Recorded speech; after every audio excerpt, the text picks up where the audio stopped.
Здравейте от мен, Ангел Караиванов. Аз съм тук с вас да тренираме вкъщи и да се развиваме мускулатурата с собствено тяло. Днес ще се спра на упражнението гръбна преса, защото когато тренираме коремата преса, много често пренебрегваме задната част на корема, което е също част от така наречения кросет. Това е едно много важно упражнение, което със сигурност ще ви помогне да имате по-здрав корем и по-здрав труп. То се изпълнява по следния начин. Лягаме по корем, поставяме ръцете в предна позиция пред раменете, повдигаме едновременно краката и ръцете и изгъваме назад лактите.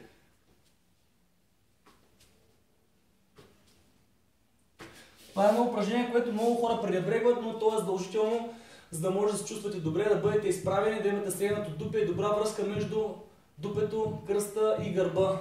Най-важната част на задната ви половина на тялото. Така че опитайте упражнението и споделете с мен как се чувствате, след като сте го правили известно време. До нови срещи!